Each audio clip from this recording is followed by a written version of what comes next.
200 बीघा जमीन पाने के लिए लड़ाई शुरू। इटावा में सूत मिल की भूमि से कब्जा को हटाने को लेकर किसान अनिश्चितकालीन धरने पर रहेंगे। आपको बताते चलें, इटावा आवास विकास परिषद गेट पर आधा सैकड़ा किसान मजदूर अपनी मांग को लेकर हिंद किसान मजदूर पार्टी के बैनर तले अनिश्चितकालीन धरने पर बैठे। सूत मिल में ली गई भूमि का अब तक मुआवजा नहीं मिला, जिस कारण पीड़ित धरने पर बैठ गए हैं। उनकी मांग है सूत मिल सहित आवास विकास परिषद का कब्जा हटाया जाए। हाल ही में निर्मित इटावा कोऑपरेटिव बैंक लिमिटेड को हटाया जाए।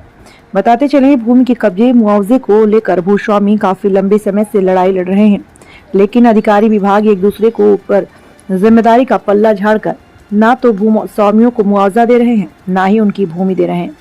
सूत मिल अधिकारी भूमि बेचने से इनकार कर रहे हैं, लेकिन आवास विकास परिषद भूमि को 100 करोड़ में खरीदने का दावा कर रहे हैं और भुगतान के तौर पर सूत मिल विभाग को रकम देने की बात किसानों से कह रही है।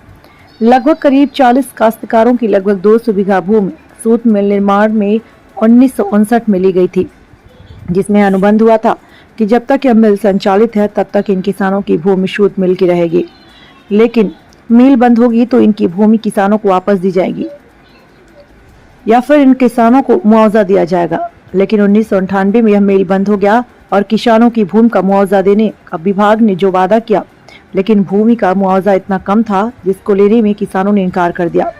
जिसके बाद मामला उच्च न्यायालय पहुंचा, जिसमें सभी भूस्वामियों को निर्धारित मुआवजा देने का आदेश दिया गया। जिसके बाद से अब तक और भूमि पर आवास विकास के आवास कोऑपरेटिव बैंक का निर्माण हो चुका है, लेकिन किसानों को उनका हक अभी तक नहीं दिया गया, जिसको लेकर किसान अनिश्चितकालीन धरने पर बैठ गए।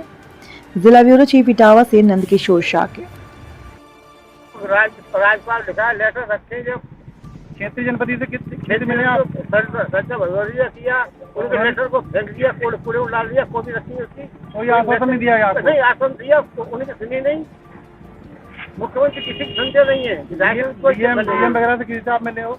डीएम से किसी से आप मिले हैं? लेटर रखे मिले नहीं, मतलब लेटर पत्राचार किया सर? अच्छा अच्छा। आप इंजीनियर कैसा है अभी आपको इंजीनियर कैसा है यहाँ का, मुझे पैसा जीवन जाना मिलता है, मैं डीएम का ट्रक नहीं, ये सही अभियान का कैसा है। अभी आप यहाँ बैठे हैं, आप ये बताइए कि आप आयोग का पद भरने के लिए बैठे हैं या फिर नहीं 3 मांग है इसमें। आयोग का पद भरा गया जिससे जांच आप कराई जा सके। दूसरी वहाँ से जिला और कोर्ट बैंक का अवैध कब्जा हटा यहाँ से, और अभी आवास विकास परिषद को स्वामित्व नहीं मिला है, और स्वामित्व के बिना इन्होंने जनामा कैसे कर सकते, और इनका अवैध कब्जा है। ये बताए किस आधार पर अवैध कब्जा है इनका, हटाए इन्हें अवैध कब्जा करने का कोई अधिकार नहीं जाता है। इसमें हमारी जमीन 1960 में ली गई, मतलब हमसे कहा गया था जब तक सूत मिल है तब तक ये जमीन हमारी, उसके बाद किसानों को वापस दी जाएगी, लेकिन हम लोगों को आज तक नहीं दी गई। हमें अपनी जमीन वापस चाहिए और ये अवैध कब्जा आवास विकास का हटाया जाए। हमें हमारी किसानों की जमीन वापस दी जाए। हम लोग बहुत परेशान हैं और अपनी जमीन लेने के लिए किसी हद तक भी जा सकते हैं। हमें हमारी जमीन हर हालत में चाहिए, क्योंकि वो हमारी है, हमारा हक है, तो हमें चाहिए। ये जमीन आवास विकास से कैसे पहुँची? आवास विकास को पहुँचने के लिए हम लोगों ने कुछ शर्तें रखी थी। जब तक जमीन सूत मिल को दी थी, आवास विकास को हमने नहीं दी थी। तो आवास विकास को अखिलेश सरकार ने दी है, जो कि अवैध है।